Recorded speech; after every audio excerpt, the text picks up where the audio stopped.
السلام علیکم ورحمۃ اللہ وبرکاتہ۔ پیارے بچوں، جیسے کہ ہم نے پڑھا کہ آپ صلی اللہ علیہ وسلم جو ہے وہ صادق الامین تھے۔ آپ صلی اللہ علیہ وسلم نے اپنا بچپن جو ہے وہ سچ میں گزارا اور امانت میں گزارا۔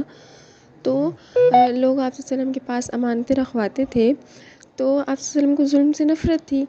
تو اب جب آپ صلی اللہ علیہ وسلم کو ان سب کاموں سے نفرت تھی جو مکہ میں ہوتا تھا آپ کے ارد گرد، تو آپ صلی اللہ علیہ وسلم کو بہت زیادہ نفرت ہوتی تھی۔ آپ صلی اللہ علیہ وسلم جو ہے نا، اس وجہ سے گوشہ نشین ہو گئے۔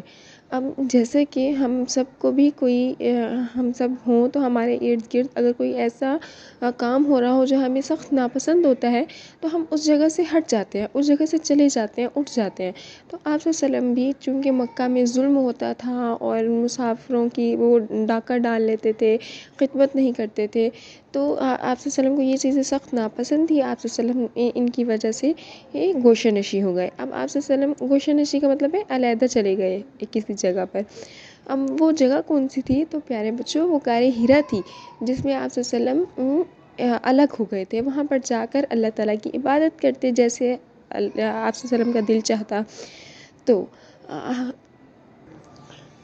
اب آپ صلی اللہ علیہ وسلم جو ہے وہ کبھی اپنا کھانا خود لے جاتے تھے۔ اب چونکہ غار حرا میں رہتے تھے تو کھانے پینے کا تو تھا نا کہ کیا کھاتے پیتے تھے، تو آپ صلی اللہ علیہ وسلم جو ہے وہ اپنا توشہ، اپنا کھانا وغیرہ کسی چیز میں باندھ کر 1 مہینے کا لے جاتے تھے، پھر وہاں پر عبادت کرتے تھے۔ اور یا کبھی آپ صلی اللہ علیہ وسلم نہیں لے کر جاتے تھے تو حضرت خدیجہ رضی اللہ تعالیٰ عنہ آپ صلی اللہ علیہ وسلم کو بھجوا دیتی تھی غار حرا میں۔ اب یہ سلسلہ یوں ہی چلتا رہا کہ آپ صلی اللہ علیہ وسلم آتے تھے، آ کے حضرت خدیجہ سے مل جاتے اور پھر اپنا کھانا بھی لے جاتے، یا حضرت خدیجہ رضی اللہ عنہ خود غار حرا میں تشریف لے جاتی اور آپ صلی اللہ علیہ وسلم کو کھانا بھی دے آتی اور مل بھی آتی۔ تو ایک دن ایسا ہوا کہ غار حرا میں آپ صلی اللہ علیہ وسلم عبادت کر رہے تھے کہ ایک فرشتہ آیا۔ اب اللہ کے رسول تو نہیں جانتے تھے، اللہ کے رسول کو کیا معلوم تھا کہ یہ فرشتہ ہے؟ تو خیر وہ آئے، اور وہ فرشتے کون تھے؟ حضرت جبرائیل علیہ السلام۔ تو وہ فرشتے آئے اور آپ صلی اللہ علیہ وسلم کو گلے لگایا، گلے لگا کر زور سے دبایا، فرمایا کہ اقرأ۔ آپ علیہ السلام نے فرمایا وما انا بقارئ، کہ میں تو پڑھ نہیں سکتا، کیونکہ پیارے بچوں یہ بات اپنے ذہن میں رکھیں کہ آپ صلی اللہ علیہ وسلم نے بچپن ہی میں کسی سے تعلیم حاصل نہیں کی، کوئی آپ صلی اللہ علیہ وسلم کو پڑھاتا نہیں تھا، آپ صلی اللہ علیہ وسلم لکھنا نہیں جانتے تھے، پڑھنا نہیں جانتے تھے، چونکہ جیسے کہ آپ کو معلوم ہے کہ بچپن میں ہی حضرت حلیمہ سعدیہ آپ صلی اللہ علیہ وسلم کو گاؤں لے گئی تھی، اور گاؤں میں تو تعلیم کا کوئی انتظام نہیں ہوتا، تو آپ صلی اللہ علیہ وسلم بالکل بھی پڑھنا لکھنا نہیں جانتے تھے۔ تو خیر بہرحال فرشتے نے دوبارہ آپ صلی اللہ علیہ وسلم کو دبوچا، گلے لگایا، پھر چھوڑا اور فرمایا اقرأ۔ تو آپ صلی اللہ علیہ وسلم نے فرمایا کہ ما انا بقارئ، میں تو نہیں پڑھ سکتا۔ پھر تیسری مرتبہ پھر فرشتے نے، حضرت جبرائیل علیہ السلام نے آپ صلی اللہ علیہ وسلم کو گلے لگایا اور بھینچا زور سے۔ اور پیارے بچوں، جو حضرت جبرائیل علیہ السلام نے آپ صلی اللہ علیہ وسلم کو گلے لگایا تھا نا، اس بھینچنے کی اتنی شدت تھی کہ آپ صلی اللہ علیہ وسلم فرماتے ہیں کہ مجھے یوں محسوس ہونے لگا کہ میں مرنے والا ہوں، یعنی مجھے موت کی بو آنے لگی، کہ مجھے ایسے ہو رہا تھا کہ حضرت جبرائیل علیہ السلام جتنی زور سے مجھے دبا رہے تھے نا، یوں لگ رہا تھا کہ میں مر جاؤں گا۔ تو خیر اب جب تیسری دفعہ حضرت جبرائیل علیہ السلام نے آپ صلی اللہ علیہ وسلم کو بھینچا اور فرمایا کہ اقرأ بسم ربک الذی خلق، پڑھیے اپنے رب کے نام سے جنہوں نے آپ کو پیدا کیا۔ اب پیارے بچوں، یہ سورت اقرأ پہلی مرتبہ نازل ہوئی، یعنی غار حرا میں، جب پہلی مرتبہ فرشتہ آپ صلی اللہ علیہ وسلم کے پاس آیا، اور اس صورت میں آپ صلی اللہ علیہ وسلم کو پڑھنے کی تعلیم تھی، یعنی آپ صلی اللہ علیہ وسلم کو علم کا بتایا گیا، پڑھائی کا بتایا گیا۔ تو اس سے پیارے بچوں ہمیں پڑھائی کی اہمیت معلوم ہوتی ہے کہ ہمیں پڑھنا لکھنا چاہیے۔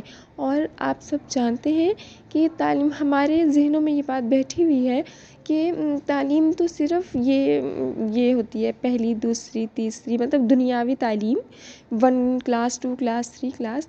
تو میرے پیارے بچوں، جو اللہ نے آپ صلی اللہ علیہ وسلم کو اقرأ فرمایا، تو وہ دنیاوی تعلیم نہیں تھی، وہ اللہ نے آپ صلی اللہ علیہ وسلم کو فرمایا کہ پڑھیے اپنے رب کے نام سے، اس نے جس نے پیدا کیا۔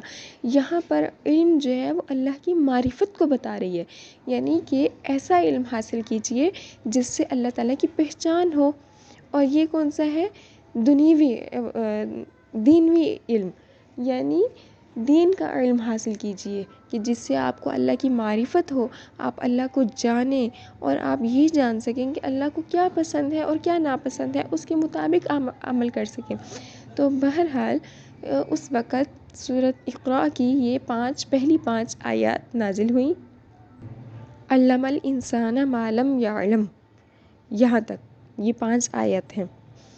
تو اب چونکہ حضرت جبرائیل علیہ السلام نے آپ کو بھیجا تھا بہت زور سے، تو اور پھر وحی کی کیفیت ایسی ہوتی تھی کہ آپ صلی اللہ علیہ وسلم کو پسینہ آنے لگ جاتا تھا، گھبراہٹ ہوتی تھی، کیونکہ یہ اللہ کا جلال تھا، اللہ کا کلام ہے وحی، اس لیے آپ صلی اللہ علیہ وسلم کو مطلب ہیبت آپ پر طاری ہو جاتی تھی۔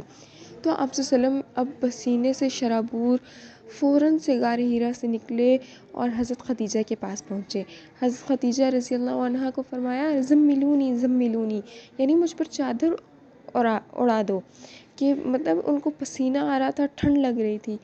تو پیارے بچوں، آپ کو پتہ ہے کہ حضرت عائشہ رضی اللہ عنہا فرماتی ہیں کہ آپ صلی اللہ علیہ وسلم پر جب وحی آتی تھی تو آپ صلی اللہ علیہ وسلم کو گرمی تو کیا، سخت سردی میں بھی پسینہ آتا تھا اور سردی لگتی تھی۔ اب سردی میں پسینہ آنا تو کتنی بعید چیز ہے کہ سردی میں کیسے پسینہ آ سکتا ہے، اور سردی میں تو فرمایا کہ آپ صلی اللہ علیہ وسلم کو سردی میں بھی پسینہ آنے لگ جاتا تھا۔